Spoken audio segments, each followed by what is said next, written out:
It's time for Blessed to Play on EWTN Radio, uncovering the role that faith plays in the lives of sports professionals from around the country. And now, here's your host, Ron Meyer. Fire, score! My guest today is a priest for the Diocese of Joliet in Illinois, Father Burke Masters, a.k.a. the baseball priest, is the author of a book. It's called A Grand Slam for God. And if you listen to the open of Blessed to Play, we have the call by the announcer when he hit that grand slam as a Mississippi State Bulldog that led that team into the College World Series. But we'll get into that. First, I want to welcome my friend, Father Burke Masters, to Blessed to Play. Father, welcome to the show. It's good to be with you here today. Now, let's relive that grand slam because it is part of the opening of the show, as I mentioned, and you're playing for Mississippi State, obviously a top-notch program in NC2A baseball. And first of all, I don't think you were a home run hitter. So going into that at-bat, explain the mindset and explain when you made contact, what you were feeling at that time. Yes, so we were down 8-7, top of the ninth inning. We were playing at home, but because it was a tournament, you kind of alternate home and away games. So we were the visitors, and I was already 5 for 5 in this game. And I was 13 for 15 in the tournament at one point. It was unbelievable. I didn't do that in Little League. And so I came up with the bases loaded, top of the ninth inning, 1 out, again, down by a run. And my thought was, I worked the count to 3-1.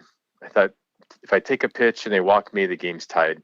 Because the little negative thought, even though almost all of my thought was positive because I was in the zone, I thought if I hit into a double play, the game's over, And so I had this internal conversation. I stepped out of the box and said, no, and the coach gave me the kind of one pitch, one spot sign. If a fastball comes down the middle, swing, And sure enough, Ricky Kimball, who was one of the top pitchers in the country, threw a fastball right down the middle, and I swung. And it was one of those, as you said, I wasn't a home run hitter. I think I hit 5 that year. And one of the home runs broke the SEC hit record in a career. One broke the Mississippi State hit record in a career. And then this grand slam. And as soon as I hit it, I knew it was gone. And most home runs that I hit barely made it over the fence. Yeah. But this one I knew it sailed far over the left field lounge, which is famous there at Mississippi State. And I dropped the bat. I remember looking at the first base dugout where my teammates were, and they just all went crazy, as did the whole stands. There were about 15,000 people at the game. Floated around the bases. I remember shaking Coach Polk's hand around third base. And as I looked up, my teammates were just waiting at home plate, jumping up and down, and something I'll never forget. And so I'm actually going back to Starkville, Mississippi soon to watch a series of baseball games and do a book signing. And people always say, I remember where I was when you hit that grand slam. It's kind of a legendary moment in Mississippi State history. Yeah, that is awesome. And you were seeing the ball, obviously like a beach ball at the time, going 5 for 5. But the law of averages, you think you would ground out to second base or something, not hit it over the fence. I say hitting is such a mental game. And so, when I didn't have to think in those games. So the first game of the series, I was 4 for 5. The next game, I was 2 for 3. And then I was 6 for 6. And then I let off the next game with a hit. So, in a span of less than 4 games, 13 for 15. But then there were other series, where you go 1 for 15 and the ball looks like a pea coming in, going 150 miles an hour. It's a crazy game. Blessed to Play, Ron Meyer. We're chatting today with Father Burke Masters. He's a priest in Diocese of Joliet. He's author of the book, A Grand Slam for God. We're talking about his Grand Slam home run, which led Mississippi State into the College World Series in 1990. I think they beat Florida State. That's quite a program in and of itself. And you went to the College World Series, and so you go to Omaha. You didn't win it, but that's such a great experience being part of the College World Series and playing in that tournament. It was, as a little boy, I'd grow up watching the College World Series and just dreaming about playing in that one day. And when you finally realize that you're there, and that I was most valuable player of that tournament to get there. It was just such a fulfilling experience. Mm-hmm. And, we were happy to be there, but we knew that our dream was to win it all. Mm-hmm. And unfortunately, that didn't happen. We lost to Georgia the first game. They eventually won that World Series. We beat Georgia Southern the next game. We scored 11 runs in the first inning to break a College World Series record, I think, for most runs in an inning. And then we lost our last game to Stanford, which ironically was one of the 3 final schools that I visited to. I visited Northwestern, Mississippi State, and was going to go to Stanford. Mm-hmm. But when I visited Mississippi State, Will Clark, Rafael Palmeiro, Yeah. Bobby Thigpen, Jeff Brantley were all on that 85 team. And it was packed stands. I said, where do I sign? And just had a great 4 years of playing it in Starkville. So as a kid, and as all of us who played Little League Baseball, obviously our dream is to play in the show, aka Major League Baseball. And that dream, was close to becoming a reality for you. And you went on after playing at Mississippi State. I think you had a brief stint in the White Sox organization, if I'm not mistaken. But just talk about your dream as a kid, living it out through college and then playing a little bit of pro ball as well. Yeah, I remember. So my parents grew up in Southern Illinois, so they were diehard Cardinal fans. And when they married, they moved to Joliet, getting closer to Chicago Cubs and Sox land. And so we couldn't be Cub fans growing up with parents who were Cardinal fans. But we would go to Wrigley Field regularly. We loved baseball, and we would just root for anyone that was playing the Cubs, ironically. And I remember going to a game as a little boy saying, I'm going to be on that field one day. And like most young boys, I just thought, this is my dream. And until, the White Sox told me that your career is over, I really thought I had a legitimate chance of reaching that dream. Mm-hmm.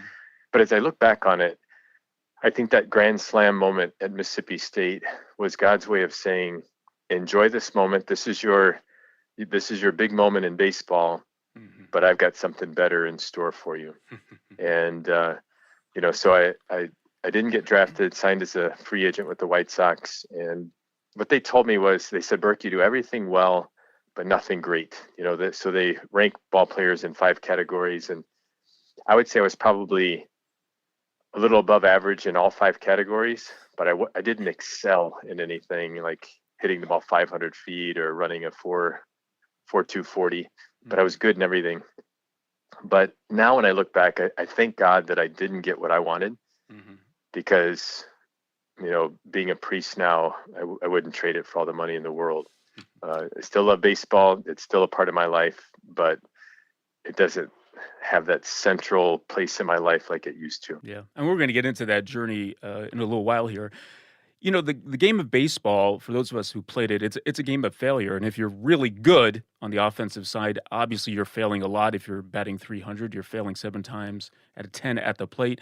Do you think that sense of dealing with failure, keeping even keeled, did that prepare you for life and also your journey to even transition into even considering the priesthood?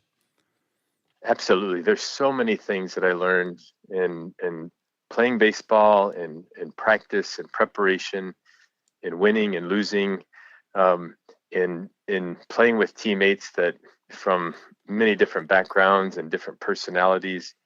So that's helped me in life to strive for excellence. I want to be the best in everything, not in a competitive kind of way. I just want to be the best I can be. Mm-hmm. And so the discipline that I learned in practicing and playing baseball has carried over into my spiritual life, where Mm-hmm. I invest time in my prayer and reading scripture, and so those kind of things have really carried over.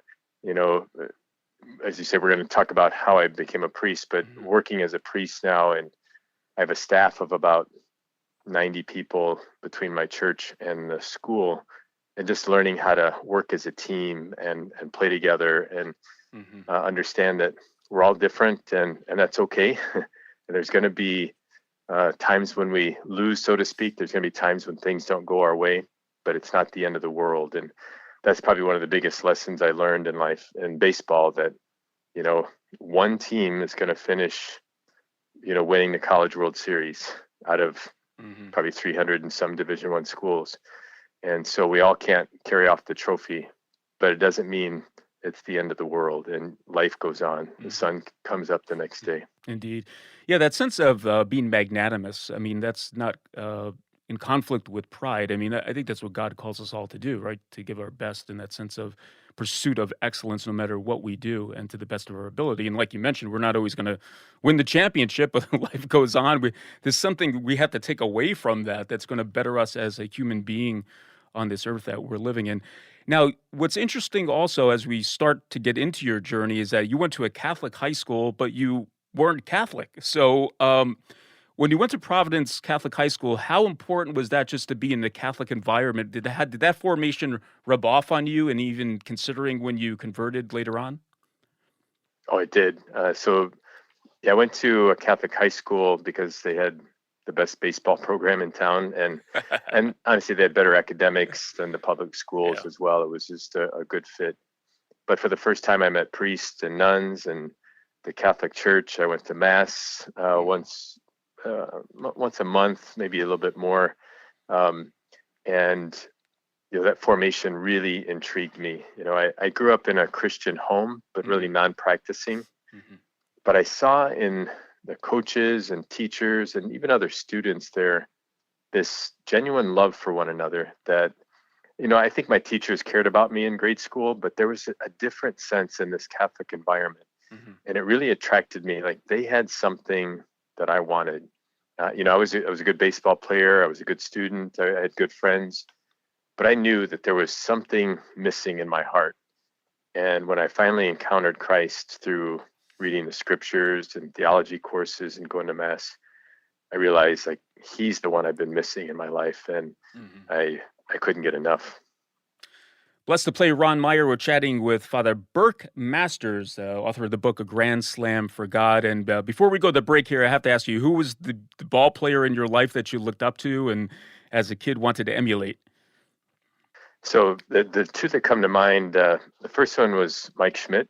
I remember going to see the Phillies play the Cubs, and it was one of those games where he hit 3 home runs, and I thought, I became a Phillies fan actually, and still am to this day.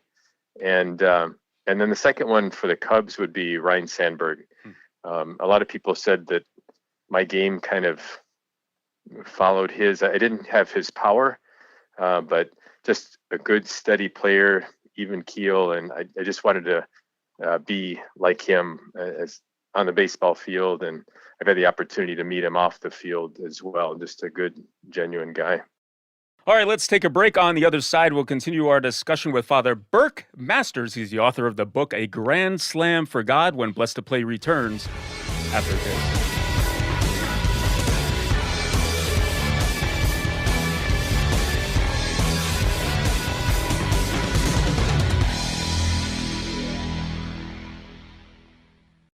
O Lord, you see how everywhere the winds have burst forth, and the sea is convulsed with the great violence of the rising waves.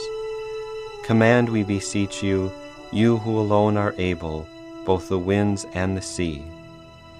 Restore to mankind the true peace of your name, that peace which the world cannot give, and the calm of social harmony.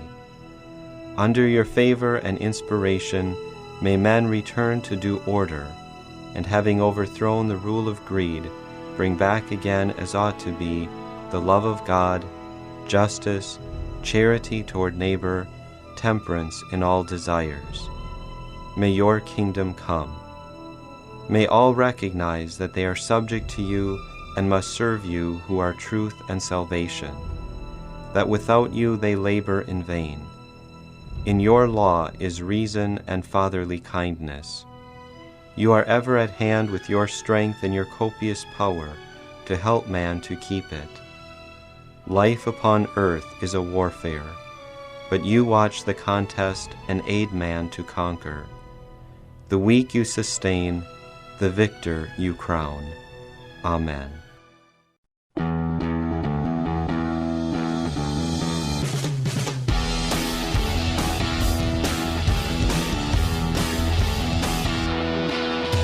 Welcome back to Blessed to Play. Ron Meyer, joined today by Father Burke Masters. If you listen to the first half of the show, you know that, he was a pretty good baseball player. In fact, the opening of Blessed to Play, we have the announcer describing his grand slam that led the Mississippi State Bulldogs into the 1990 College World Series.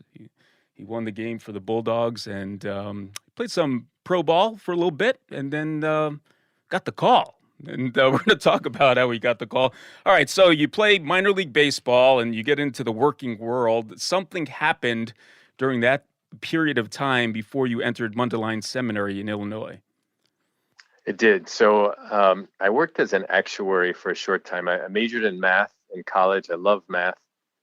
And I was making good money as an actuary, but I realized this wasn't my calling. And so I did some research and I thought I can become a major league general manager. And I got my master's degree from Ohio University and started working in sports management. Started working for the Kane County Cougars, a minor league team here in Illinois, and worked there 4 years, loved it, had a job offer with the Florida Marlins. One of my college roommates had become a major league baseball agent, was looking for a partner in the business. And then my girlfriend invited me to go to adoration. Mm-hmm. And it was in that time of adoration, we would go weekly for an hour. And in that silence, I started to hear God's voice, not audibly, but in my heart. And God was saying, I want you to be a priest. And it definitely was a calling because I didn't want to be a priest. It wasn't something I went looking for. But every time I would go to pray, the thought of priesthood would rise to the surface. And so I thought, God, if you want me to be a priest, you have to make it clear. And so people started coming up to me saying, I think you'd make a good priest. And I believe God speaks to us in our hearts through prayer, but he also speaks to us through other people. And it was like, if I can use a basketball analogy, he was putting the full court press on me.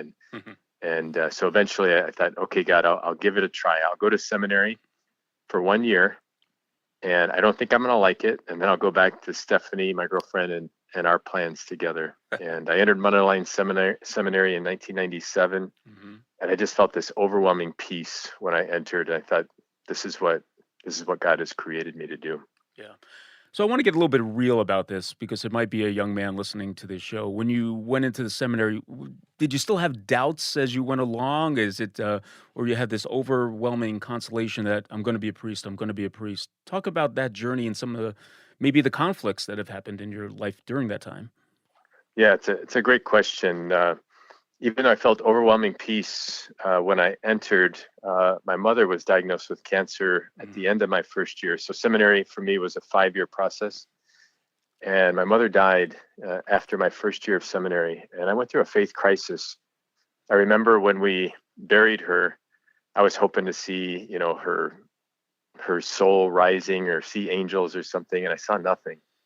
And I really came into this kind of existential doubting, like, God, are you real? I'm giving you my life as a priest, and now you take my mother, the closest person to me in my life. And so I was really close to giving up on the church, on God, on the priesthood, everything.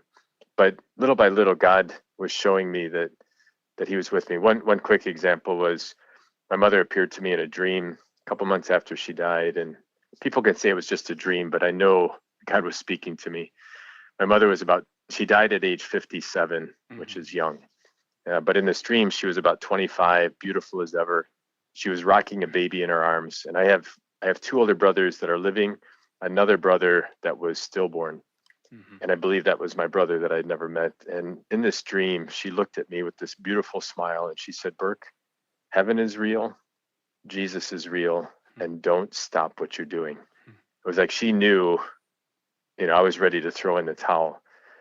And honestly, after that, there were some ups and downs in the seminary, but I felt this consolation then that, okay, Lord, this is what you want me to do. And that was 26 years ago. And I'm still going on sharing, the good news of Jesus Christ the best way I can. Yeah, and taking your mom along with you, obviously, during this time.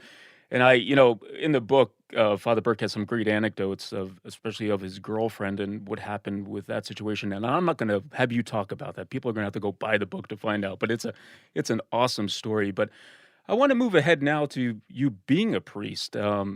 22 years, and you never got on the field as a Major League Baseball player, but you did get on the field as a Major League Baseball chaplain with the Chicago Cubs. So here you go, Father Burke. Your Major League Baseball dream did, in fact, come true. It did. Yeah. So I was ordained a priest in 2002, and I thought I'd given up my career in baseball, given up career in, with my girlfriend, everything. I'm like, God, I've given up everything for you. And what's in it for me? And what I sensed God was saying is just trust me. So 2013, I got a call from Ray McKenna, who we both know well. And he said, Father Burke, we hear that you played baseball and we need a Catholic chaplain for the Chicago Cubs. Mm-hmm. I'm like, that's awesome. I'm not a Cub fan. I have become a Cub fan. I always say I've had two major conversions in life, and the harder one was becoming a Cub fan. But I'm all in now. So Joe Madden, as you know, is the manager of the Cubs in 2016. And he said he went to Catholic schools all the way through. He said, Father Burke, priests have impacted my life greatly. You have free reign here with the Cubs. In fact, do you want to practice with the team tomorrow? I said, are you serious? So the next day I'm on the field, full uniform. I'd become friends with Miguel Montero, and we're playing catch on the field down in Mesa, Arizona. Batting practice starts. And I go in the outfield, and I'm talking with Kyle Hendricks, one of the pitchers for the Cubs, who I think maybe the only guy still on the Cubs from that 2016 team. And as we're talking, these tears start to roll down my face. And it was like, God, my first thought was, there's no crying in baseball, And then my next thought was, it was like God was saying, Burke, this was your dream to be a Major League Baseball player. I remember that as a young boy. But now you're living my dream as a priest, and you get to do it in the major leagues. And it's as if God has shown me that when we're generous with the gifts and talents God has given us, and when we follow his call, his will for our lives, he doesn't take away what we love, but he takes it, blesses it, multiplies it, and gives it back to us in ways that we never imagined. And when I wrote my book, I thought, it almost seemed like somebody else's life because it's such an amazing story, but it's what God has done in my life. And I always say everybody out there has a story to tell. And when we give our lives over to God, it's an amazing journey. Yeah, indeed. Blessed to play Ron Meyer, chatting today with Father Burke Masters, a.k.a. the baseball priest. He's the author of the book, A Grand Slam for God. Now, Father Burke, you look at the world through a different set of lenses that I can't, and most people can't who aren't a priest. What, when you look through that lens, what can you share with us that inspires you about humanity and maybe some of the struggles as well? Yeah, a couple important lessons I've learned in the way I view the world. One is I've come to understand that not only am I a beloved child of God, and that's groundbreaking, but that everybody else is as well. I used to think there were just like really bad people out there, but I think there's wounded people, that every person is a child of God, but we act out of our woundedness. And so I always try to see the best in other people, to try to see that, that people are like a treasure chest. Sometimes they have a very hardened shell, but inside there's a treasure there. And as a priest, that's what I'm always looking for, is to say, how can I bring the love of God into their lives? And I see people where that outward shell starts to melt, and the beauty and the goodness of people start to shine through when they experience the love of God. Now, there may be some young, both boys and girls listening to this show who want to be or are competitive athletes, and maybe there's a mixed message out there in their environment or the world that they live in, that being competitive and have a life of faith are not compatible. What say you when you hear something like that? Yeah, there is a kind of a prevailing thought out there, right? That faith and sports or competitiveness and faith are incompatible. But the truth is, I remember this kind of sums it up. I remember going to my spiritual director one day, and I said, "Is it okay to have ambition in the spiritual life?" And he said, "As long as all of your ambition is directed toward God," he said, "the greatest saints had ambition, but it was to give honor and glory to God." Mm-hmm. And so he says, use that competitive nature that you have, use that drive that you have to do all for the glory of God, as St. Ignatius would say.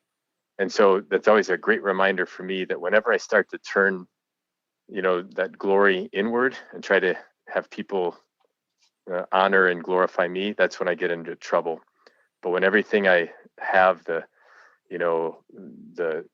drive to do something great is directed toward the glory of God, that's when amazing things can really happen. And it really keeps me humble, because I know it's not about me. It's about glorifying God in all that I say and do. Well, some good words there. And Father Burke Masters has been our guest. And like I mentioned, he's the author of the book, A Grand Slam for God. And I'm telling you, folks, get the book. There's a number of anecdotes in there that we haven't talked about that will inspire you and just be a good story. And you could get the book on Amazon. You could also go to wordonfire.org, and it's also at fine bookstores everywhere. Well, Father Burke, thanks so much for the time today about sharing your journey, and it's been fun talking a little bit of baseball here on Blessed to Play. I thank you for joining us. Yeah, it's been a pleasure for me too. God bless you, Ron, and to all your listeners. Hey, Blessed to Play fans, check us out on the web at blessedtoplay.com. That's blessed, the number 2 play.com. You could like us on Facebook, hit us up on the platform X at Blessed to Play for Father Burke Masters. I'm Ron Meyer. We'll catch you next time right here on Blessed to Play. You've been listening to Blessed to Play with host Ron Meyer on the EWTN Global Catholic Network. If you have a question or comment about today's show, feel free to email us at info@blessedtoplay.com. That's blessed, the number 2, play.com. You can also connect with the show on the web at www.blessedtoplay.com. Again, that's blessed, the number 2, play.com. Join us again next time for Blessed to Play on the EWTN Global Catholic Network.